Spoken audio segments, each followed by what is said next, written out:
अस्सलाम वालेकुम, आप देख रहे हैं सवाल से आगे। मैं हूं लीना शिगरी। जश्न आज़ादी मुबारक पाकिस्तान। वतन अजीज की 77वीं सालगिरह के पुरमसरत मौके पर वजीर आजम शहबाज शरीफ ने अपने पैगाम में कौम को यौम आज़ादी की मुबारकबाद दी और याद दिलाया कि हमने ये मुल्क लाखों कुर्बानियों के बाद हासिल किया। एक तरफ तो वजीर आजम साहब ने इस खदशे का इजहार किया कि दुश्मन डिजिटल दहशतगर्दी का हथियार इस्तेमाल कर रहा है, तो दूसरी तरफ वजीर आजम शहबाज शरीफ ने कौम को उम्मीद दिलाते हुए इस अज़म का इरादा कि खून के आखिरी कतरे तक महंगाई और बिजली के बिलों में कमी करने के लिए जान लड़ा दूंगा। दुश्मन कुव्वतों का निशाना आपका जहन है। डिजिटल दहशतगर्दी के हथियार को इस्तेमाल करके पाकिस्तान के नौजवानों के जहन पर झूठ की बमबारी शुरू कर रखी है और इंशाअल्लाह अगले चंद दिनों में आपको बिजली के हवाले से पूरे पाकिस्तान में बिजली की कीमतों में कमी के हवाले से आपको खुशखबरी मिलेगी। वजीर आजम साहब के अज़म की हम बेहद कदर करते हैं, लेकिन माजरत के साथ इस तरह के अज़म पाकिस्तानी कौम 77 साल से सुनते आ रहे हैं। पाकिस्तान को नाजुक मोड़ से गुजरते गुजरते 77 साल हो गए हैं। हमारे साहिब इख्तिदार नाजुक सूरत हाल का बम तो हम पे लटकाए हुए हैं, लेकिन ना इस सूरत हाल से निकलने का कोई प्लान नजर आता है, ना कायद के पैगाम पर कोई अमल दरामद। ये कैसी जश्न आजादी है जहां इंटरनेट VPN से चले, बिजली सोलर UPS की मोहताज हो, घरेलू सार्फिन को गैस के सिलेंडर्स पर इन्हिसार करना पड़े और पानी टैंकर माफिया के रहमो करम पर हो। आलमी दुनिया में इंटरनेट बुनियादी जरूरत बन चुका है और पाकिस्तान में करोड़ों लोगों का रोजगार इंटरनेट से जुड़ा हुआ है। नकलो हमल के लिए इस्तेमाल की जाने वाली एप्स की बंदिश की वजह से एक सिक्योरिटी रिस्क अब ये बढ़ गया है, खासतौर पर खवातीन के लिए, जब राब्ते में दुश्वारी का सामना करना पड़े और ऐसे वाकयात जन्म ले सकते हैं जैसा कि वफाकी दारुल हुकूमत इस्लामाबाद में गैर मुल्की खातून को जिस तरह से ज्यादती का निशाना बनाया गया और ये इतनी दिल दहलाने जैसा ये इंसिडेंट रूनुमा हुआ है आज।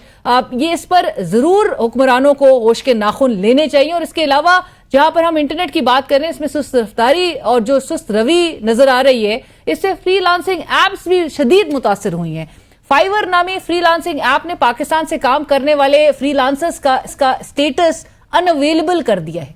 टेलीकॉम कंपनी से राब्ता किया जाए तो उनका मौकिफ होता है कि उनकी जानिब से कोई रुकावट नहीं है। ये यकीनन वही फायरवॉल की कारस्तानियां हैं जिसको पंजाब की वजीर इत्तलात साहिबा फाइबर वॉल करार दे चुकी हैं। जब हमने अपने प्रोग्राम में वफाकी वजीर इत्तलात जनाब अता तारर साहब से इस फायर वॉल का पूछा, सवाल किया, तो उनको किसी फायर वॉल की इत्तला ही नहीं थी। देखिए, इंटरनेट का बिल्कुल इशू हुआ है और वो टेक्निकल रीजंस हैं उसके, और फायरवॉल के हवाले से अभी कोई खबर ऐसी नहीं है। वो होगी तो IT मिनिस्ट्री से पूछ के हम आपको कंफर्म कर देंगे। तो आप इस बात की तरदीद कर रहे हैं कि फायरवॉल का कोई टेस्ट ट्रायल इस वक्त मुल्क में स्टार्ट नहीं हुआ? जी, मेरे नोटिस में अभी तक ऐसी कोई बात फिलहाल नहीं है। आर्टिफिशियल इंटेलिजेंस के इस दौर में जहां एक जानिब तो वजीर आला पंजाब मरियम नवाज साहिबा न्यूयॉर्क के टाइम्स स्क्वायर पर एड्स चलवा रही हैं कि हम लाहौर में नवाज शरीफ के नाम से मंसूब एक IT सिटी बनाने जा रहे हैं, तो दूसरी जानिब, और उसका भी ट्विटर पे जो जिक्र करती है VPN के जरिए, दूसरी जानिब सियासी मुनाफरत में इस हद तक हम चले गए हैं कि सोशल मीडिया पर लोगों की आवाज दबाने के चक्कर में मुल्की ज़र मबादला को दाव पर लगा दिया गया है। एक अंदाजे के मुताबिक फ्रीलांसिंग से 2020 में $219 मिलियन, 2021 में $397 मिलियन और 2022 में तकरीबन $500 मिलियन का ज़र मुबादला कमाया गया, जो अब कम होकर वापस तकरीबन कोई $350 मिलियन पर आ चुका है। आगे कितना मजीद नुकसान होगा इसका कुछ नहीं कहा जा सकता। क्या पाकिस्तान, जिसके बारे में कौमी असेंबली में खड़े होकर बिलावल भुट्टो जरदारी साहब ने बड़े फखरी अंदाज से कहा था, वेलकम टू पुराना पाकिस्तान। आज 10th April 2022, welcome back to पुराना पाकिस्तान। नाज़रीन, इस 77 साल में जितना भी पीछे चले जाएं, जितना भी पुराना पाकिस्तान देख लें, मगर कभी ऐसा नहीं देखा था कि 14 अगस्त की रात किसी सियासी रहनुमा के घर पर छापे पड़े हों, किसी खातून सियासतदान से पाकिस्तान का झंडा छीना गया हो, नौजवानों और खवातीन को उनके सियासी झुकाव पर गिरफ्तार किया जाए। ये कैसा विजन है? एक जानिब एक कौमी हीरो अरशद नदीम साहब की जीत को अपनी सियासत के बीच चढ़ा दिया गया। बहुत अच्छी बात है कि मरियम नवाज साहिबा ने अरशद नदीम साहब को गाड़ी जो कि 92-97 नंबर प्लेट के साथ तोहफे में दी। ये सब उस वक्त अच्छा लगता है जब तासुर ये ना जाए कि आप किसी का क्रेडिट छीनने की कोशिश कर रहे हैं या अपनी इंतजामी नाकामियां, अपने फेलियर्स किसी कौमी हीरो के इनफरादी कामयाबियों के पीछे छुपाए जा रहे हो। Olympic gold medallist Arshad Nadeem साहब ने आग का दरिया अबूर करके पाकिस्तान को ओलंपिक्स में पहला इनफरादी गोल्ड मेडल जितवाया, मगर हुकूमत इस क्रेडिट को भी बांटे बगैर नहीं रह सकी। अवाम के टैक्स का पैसा देकर ऐसा जाहिर किया जा रहा है जैसे अपनी जेब से ये पैसे दिए जा रहे हों। ठीक है, एक मेहनती सेल्फ मेड कौमी हीरो को नवाजना चाहिए, बिल्कुल नवाजना चाहिए, मगर ऐसा ये तासर नहीं जाए कि आप उसकी कामयाबी पर अपनी सियासत चमका रहे हैं। तो अवाम इसका जो है, इसमें अवाम में इसका एक मुस्बत कोई पैगाम नहीं जाता इस तरह से। अरशद नदीम साहब की कामयाबी में अगर किसी का क्रेडिट बनता है तो वो उनके वालिदैन, उनके अहले इलाका और उनके कोच का बनता है।